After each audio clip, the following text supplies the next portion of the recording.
For these children, the role of parents is very crucial. I happened to detect this loss of hearing right when he was 8 months, 1 year old. You know, his mother was working for Andhra Bank. It was a shift branch. I used to take him out in the evening to meet her at the bank. And on the road, I used to observe that he was not responding, he was not getting frightened, getting affected by the huge bus sirens, that air pressure horns of the bus, lorries, etc. So there started the doubt. I started doubting that this boy is unable to listen.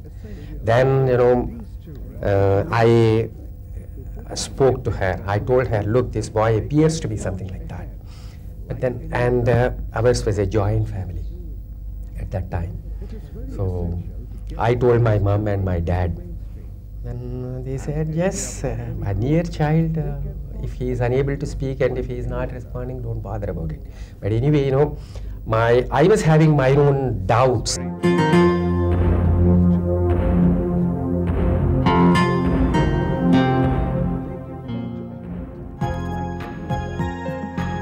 Against thy wishes, thou grow and get old. Life flows on its own. To live it, be bold. Depending on the severity of hearing impairment, the acquisition of speech and language of the children are affected.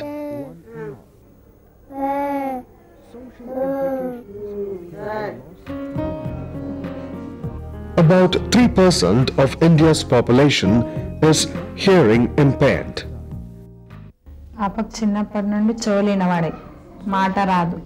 In our country, it is estimated that 1 among 1,000 parents consults the doctor about their child's loss of hearing.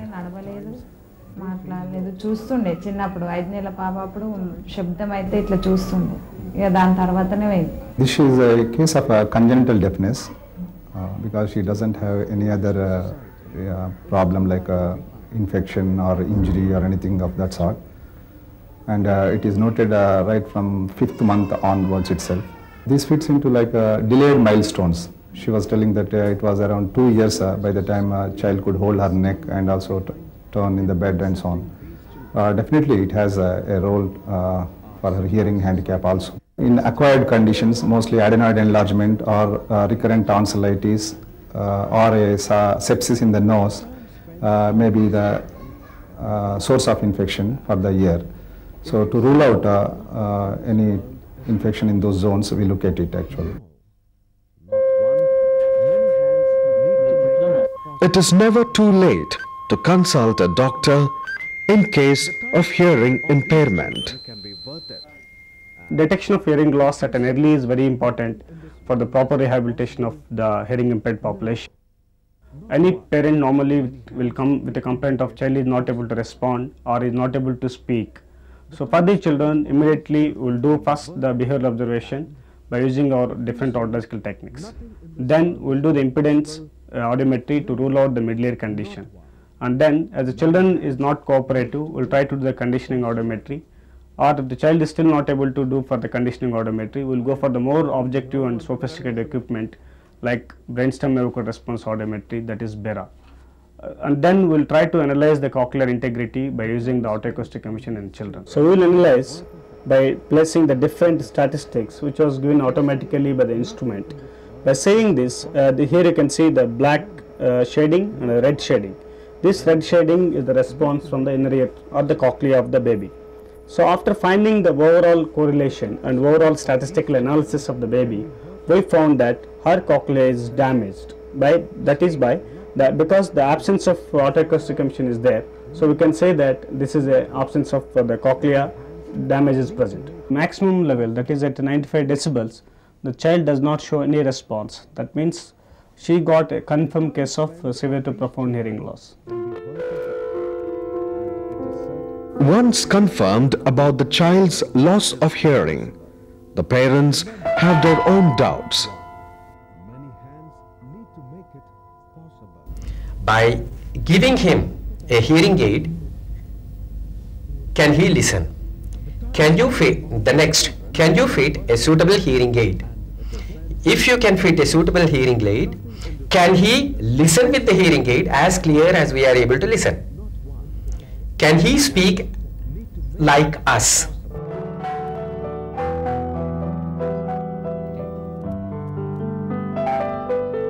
The newer technologies have already addressed these doubts.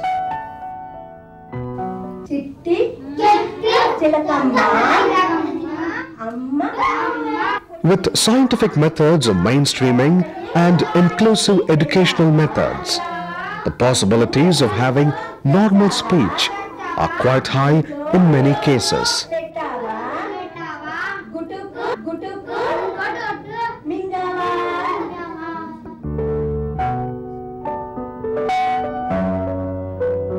With these children, the role of parents is very crucial.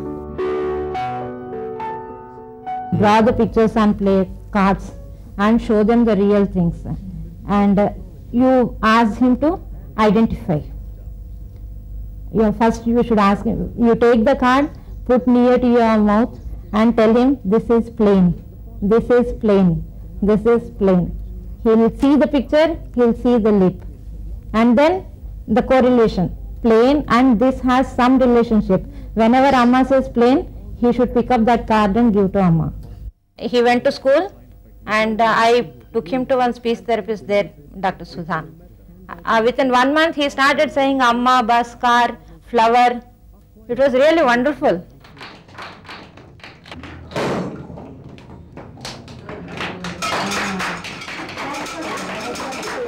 The analysis of behavioral patterns of the hearing impaired show interesting aspects. There's absolutely nothing wrong with them. They are also normal like any other human beings here.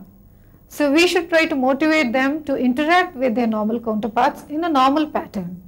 When they mix up with the others, what I found was, they always think that they are unable to understand.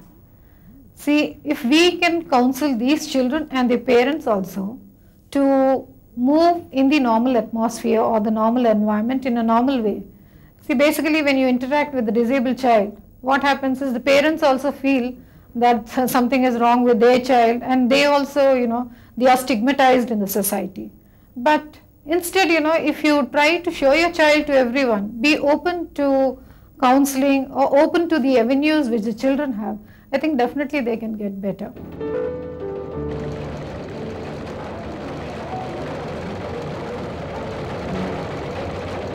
It is very essential to get these children into mainstream, and if they are properly groomed, they can forge ahead like any other.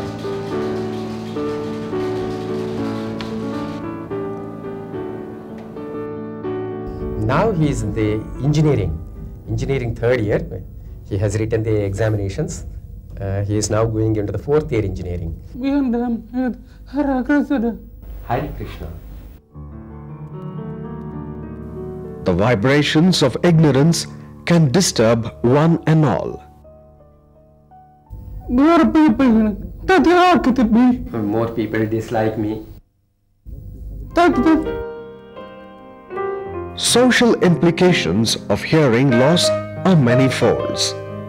These children are very sensitive and can learn only one language at a time. We trained him only in English. For them there is one problem, they cannot learn many languages at a time. And at that time only English was available for us in Madras. There was no chance of teaching him Telugu. So we thought English is a universal language. We taught him only English.